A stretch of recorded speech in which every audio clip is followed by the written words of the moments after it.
Hello everyone, it's Brett here, Lionheart84, and I thought as we're at the end of, pretty much the end of September now, and it's the weather's dry today, I thought this would be the perfect opportunity to do a full detailed update on my pineapple guava fruit progress on the fruiting size plants and which ones have fruits on and which don't, because I know there are obviously some people of my subscribers are particularly interested in pineapple guavas, so I thought we'd have a look and see how we're getting and go over all the plants rather than just one or two.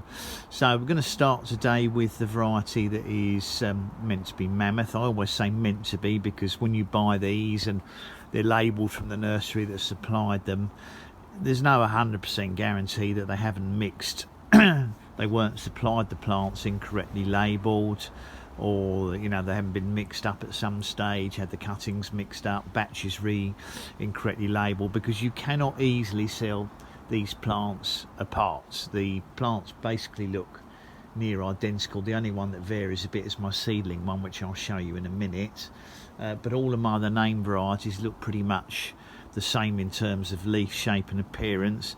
Some of them do seem to have slightly different shaped fruits, but even on the same plant there can be variations in the fruit shape. Now I don't know if that's due to cross-pollination or simply variations in them. The only thing that might be different a little bit is the sort of textures and the smoothness of the skin when they're fully ripe, and the sort of amount of perhaps the jelly content that the fruits have in will vary, but other than that they're very, very similar looking. So we'll look at the mammoth first. This has got a pretty good fruit set on it this year, to be honest. Some of these clusters, I haven't thinned these because the clusters all seem to be developing well, so sometimes you end up with 4 or 5 like this, sometimes you get a single one like that. That one's actually deformed, you can see the back of it, you don't always realise until you pick them. But I mean, there's 3 there, there's 5 there. It's got more clusters of 3 there. There's more fruits developing in here. There's one there. There's fruits up there. I would imagine this is going to have something like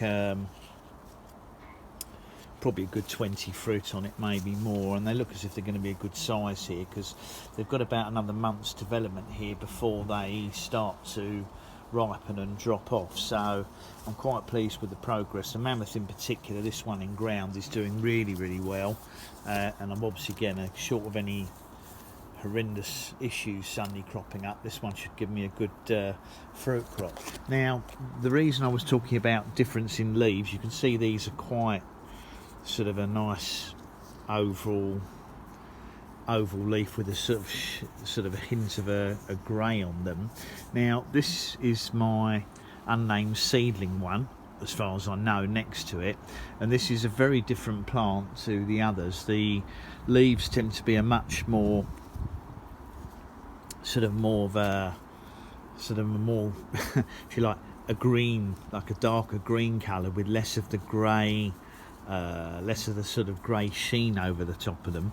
Now this one last year produced no fruits at all. It has set some fruits this year, but the fruits are almost completely spherical, and that's the only one that I've got that produces spherical fruit. Now this has never produced a fruit bigger than a walnut, but as we've got a month to go and some of these fruits are developing quite nicely, you can see how small most of them are, but it has got a few not bad sized fruits on it. So I'm thinking that although I have tasted it and they weren't particularly impressive, they might be at least edible on it, which is better than not having them. But it'll be an interesting comparison for people with the cultivated varieties, because I believe this is just an unnamed seedling. You can't always tell because it may at some stage have been grown as a named plant, but as I said, none of my others, as far as I'm aware, have these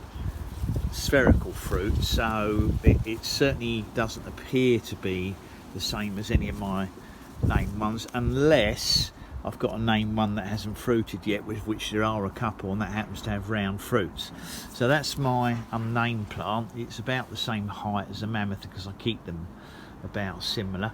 Now the Triumph is the one that I cut back. This particular one I cut back hard this year because it was out of control and very straggly and sort of hanging right out over my lawn, so I cut it back hard, which has affected its fruiting a lot in terms of this fairly low fruit production on it. As I said, this variety is Triumph. Now the fruits this year on this, they have been longer before, but they seem to be quite short and more oval shaped this year. Now there's a slightly longer one down there. It hasn't got many fruits. I would say there's probably a dozen, but as you can see they're a lot smaller, maybe a bit more than a dozen. They're a lot smaller than the plants on my mammoth, than the fruits on my mammoth are at the moment, and that's probably because, as I said, I cut it back very heavily and it took it quite a lot longer to recover before it produced flowers. I can't remember if Triumph's meant to be earlier or later than mammoth, but you know, these fruits will still ripen here. There's a few hidden away under here. They'll still ripen here, probably the beginning of November, the first week of November, but they will only grow until the weather gets too cold for them to grow. So they're certainly not going to get to the size of the mammoth fruits, as far as I can tell. And I'm hoping to get a record size pineapple guava from that other one this year, but it's going to depend on obviously the climate. Now heading over to the other side, might not be able to see the name tags on all of these. Now this one here had a lot of flowers on it, and let me see if I can have a look at the name tag. This one is my Coolidge, which I thought was meant to be one of the self-fertile ones, and this had loads of flowers on it, and it is actually, I think, only got one flower on the whole plant, one fruit, sorry, on the whole plant that's set, and it's small. So you can see at the end of September that's a very small fruit. I think there is, no, the one behind's off another plant. Actually there's two here, because look, I've just realised there's another hidden one behind here. Oh, and one more fruit in there. So I have got, and that's a bit bigger. So it looks like my Coolidge may produce 2 or 3 fruits on it, which does at least mean I'll be able to taste them.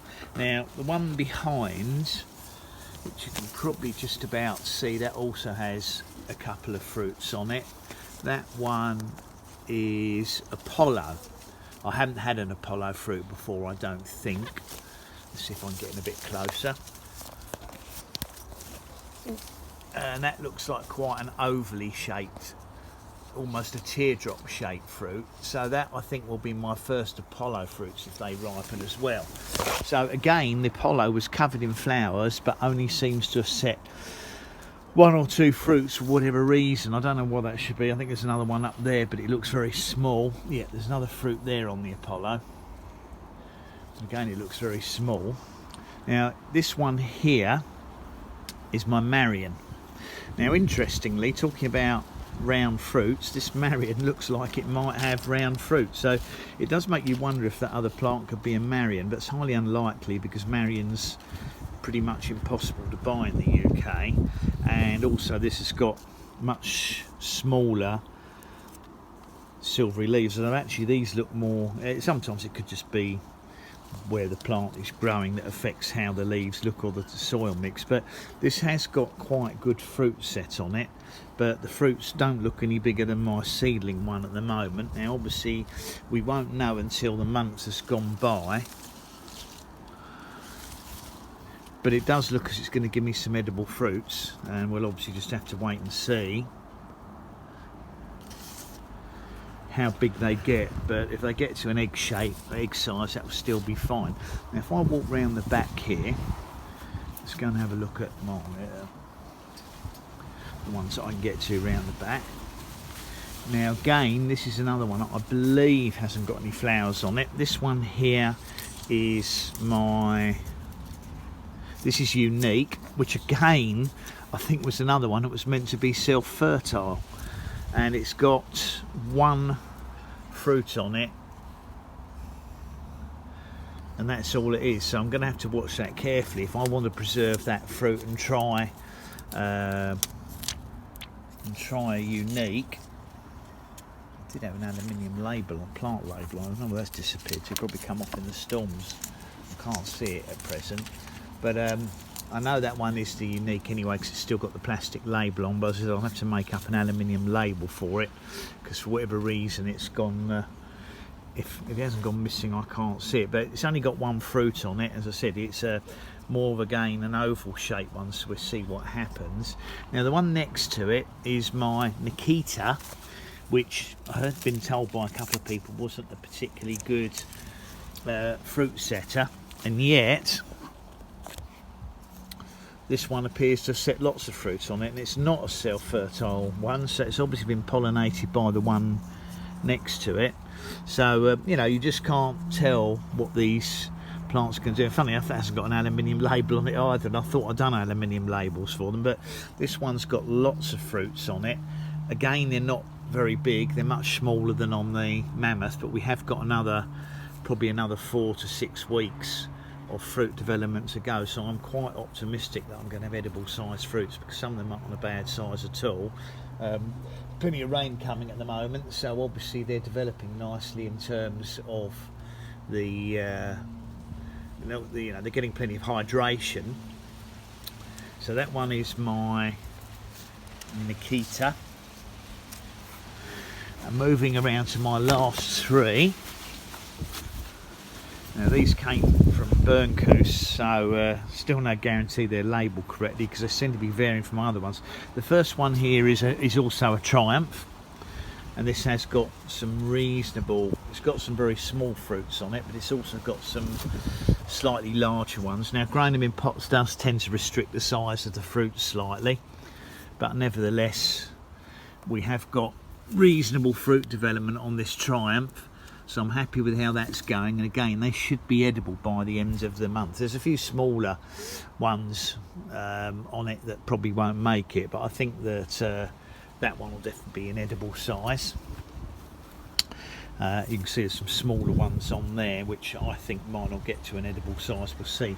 Now next to it I've got another Mammoth, and you can see the difference in fruit development compared to my in-ground one. Now this one, not only is it growing obviously in a pot, it's also a much younger plant than the other one, so it flowered later and the fruits are very small compared to the in-ground Mammoth, so I'm not too sure if this is going to give me edible sized fruits, but if it does, they'll probably be a week or two behind my other Mammoth. The only downside is once the weather gets really cold, the fruits will probably stop developing, but they're quite elongated.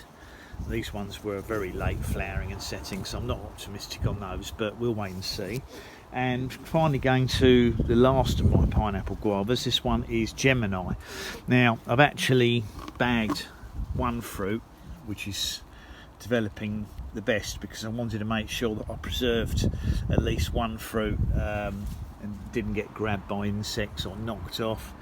But this one has got quite a lot of fruit on it. I always consider these slightly more cigar shaped, but actually some of them are a bit rounder this year, so again perhaps it makes a difference on which plant they've been pollinated by, because I did try to do cross pollination between all the varieties just to try and get a decent fruit set. But I'm quite pleased with the amount of fruits on the Gemini, and I think I tasted one last year, but it was a very small immature fruit and possibly not representative of the variety. But this certainly seems to have, I'd say it's got at least half a dozen half decent fruits on it developing, so I'm hoping I'll get a couple of reasonably edible ones. And that's the last of my varieties there. Yeah, I think that's it. Yeah, that's all of them, and they do virtually all seem to have a fruit or two on them, and some have obviously got multiple fruits, so we're certainly going to have some tastings this year, and I'm hoping we'll be able to do some comparisons. This seems to at the moment have a smoother skin than say the Mammoth, but of course the skin could get much rougher as they get bigger. So I thought I hope that's been of interest for the people who are really into their pineapple guavas. It's a bit of a long video, but I wanted to cover each plant as it's the end of September update, so people could see how they're doing, and then obviously the next update will probably be the end of October, by which time they should have reached, hopefully, an edible size. So just hope we have a reasonably mild October and we'll see what happens. So thanks for watching the video. If you stuck with me for the whole 15 minutes, much appreciate it. Please give me a thumbs up, share the video if you think people are interested in trying to grow these rare fruits in the UK, just to prove that you can get edible ones here, and they're hardy outside in most areas. Subscribe to my channel if this sort of thing interests you. Remember to click on the bell if you want updates on fruits like this as the videos come out. I'll catch up with you all soon. Brett out for now.